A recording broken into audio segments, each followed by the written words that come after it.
ரத்மலானி stain ஸ்டுடியோவில் இன்று உத்தியோகபூர்வமாக ஆரம்பமான WT ஸ்ரீலங்காவுடன் தி டிபேட்டர் சீசன் 5 என்ற தொலைக்காட்சி நிகழ்ச்சி மாணவர்களின் திறமைகளையும் தலைமைத்துவத்தையும் வெளிப்படுத்தும் ஒரு தளமாகும். நாட்டில் உள்ள 400க்கும் மேற்பட்ட பாடசாலைகளில் 60 பாடசாலைகள் இந்த நிகழ்ச்சிக்காக தெரிவு செய்யப்பட்டுள்ளன. WT ஸ்ரீலங்காவுடன் தி டிபேட்டர் சீசன் 5 நாட்டின் அனைத்து பகுதிகளிலிருந்தும் மாணவர்கள் தங்கள் விவாத மற்றும் விமர்சன சிந்தனை திறன்களை வெளிப்படுத்த சமமான தளத்தை வழங்குகின்றது. கொலம்போ இண்டிபெண்டன்ட் டிபேட்டர்ஸ் சமூகத்தின் தொழில்நுட்ப உதவி இதற்காக கிடைத்துள்ளது. இந்த நிகழ்வில் கேபிட்டல் மகாராஜா குழுமத்தின் குழும பணிப்பாளர் ஷெவான் டேனியல், MTV பிரதம நிறைவேற்று அதிகாரி யசரத் கமல்சிரி, WT ஸ்ரீலங்கா நிறுவனத்தின் தலைவர் இந்திர கல்யாணகை உள்ளிட்ட பலர் கலந்து கொண்டனர். අපේ රටේ ජනතාව ගොඩක් ශක්තිමත්. நம் நாட்டு மக்கள் மிகவும் வலிமையானவர்கள். நாம் ஒரு பெருமை மிக்க நாகரிகத்தை பெற்ற மக்கள். இந்த கலாச்சாரத்தின் மூலம் எமது கண்ணுக்கு தெரியாத பலம் ஒன்று உள்ளது. நாம் எந்த சவாலை எதிர்கொண்டாலும் அந்த சவாலை சமாளித்து முன்னேறும் வலிமை எம்மிடம் உள்ளது. மௌனம் என்பது உண்மை பிறக்கும் இடமல்ல, கருத்துக்கள் மோதும் இடத்தில் உண்மை பிறக்கின்றது.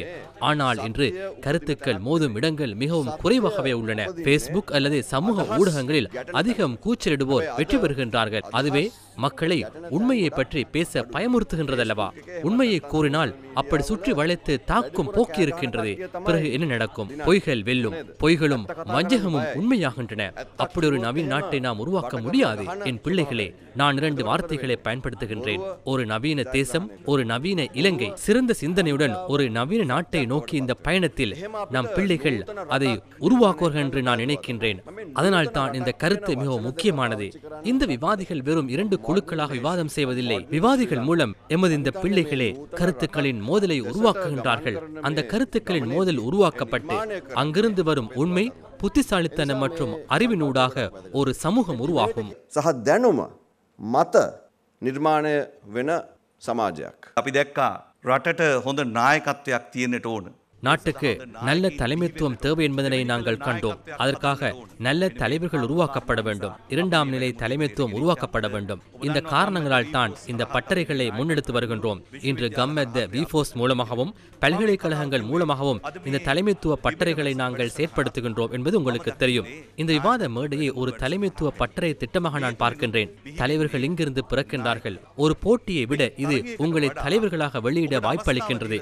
குறிப்பாக ஒரு தலைவருக்கு இருக்க வேண்டிய சிறந்த குணம் என்னவென்றால் அவருக்கு தொடர்பு திறன் இருக்க வேண்டும். இந்த விவாத நிகழ்ச்சி அதற்கான ஒரு நல்ல அடித்தளத்தை வழங்குவதாக நான் நினைக்கின்றேன். WT ஸ்ரீலங்காவின் தலைவர் இந்திர கல்யாணகேவும் இங்கு கருத்து வெளியிட்டார். இலங்கையில் 2 பெரிய நிறுவனங்கள் ஒன்றிணைந்த தருணமாக இந்த நிகழ்ச்சியை நான் பார்க்கின்றேன். இங்குள்ள அனைத்து பெண்கள் மற்றும் சிறுவர்களிடையேயும் சில திறமைகள் இருப்பதாக நான் நினைக்கின்றேன். உங்களிடம் சில திறமைகள் காணப்படுகின்றன. அதனால்தான் நீங்கள் இந்த ஸ்டுடியோவுக்கு வந்து பங்கேற்கின்றீர்கள். எனவே உங்களிடம் அந்த திறமை இருந்தாலும் அது போதாது. அந்த திறமைக்கு நாம் சில ஆதரவை வழங்க வேண்டும். அதைத்தான் நாங்கள் இங்கே செய்கின்றோம். அந்த திறமையை பரிசோதிக்க ஒரு வாய்ப்பை நாம் வழங்காவிட்டால் அந்த திறமை மங்கிவிடும். அதனால்தான் உங்களுக்கு அந்த வாய்ப்பு கிடைத்துள்ளது. இந்த திட்டம் தலைமைத்துவத்தை மேம்படுத்தும் என்று நான் நினைக்கின்றேன். தி டிபேட்டர் சீசன் 4 நிகழ்ச்சியின் மூலம் இலங்கைக்கு அறிமுகப்படுத்தப்பட்ட பிரித்தானிய பாராளுமன்ற மாதிரி போட்டியாளர்களை விமர்சன ரீதியாக சிந்தித்தல், நம்பிக்கையுடன் வாதிடல், தெளிவான தலைமைத்துவத்தை வழங்கல் என்பனவற்றை ஊக்கப்படுத்துகின்றது. இந்த முறை பிரித்தானிய பாராளுமன்ற மாதிரிக்கு அமைய போட்டி நடத்தப்படும். மாணவர்களை இந்த மாதிரிக்கு பழக்கப்படுத்தும் ஒரு மாதிரி விவாதமும் இன்று நடத்தப்பட்டது. WT ஸ்ரீலங்காவுடன் தி டிபேட்டர் நிகழ்ச்சியை சிறுசு டிவியில் மீண்டும் கொண்டுவர அனைத்து ஏற்பாடுகளும் செய்யப்பட்டுள்ளன.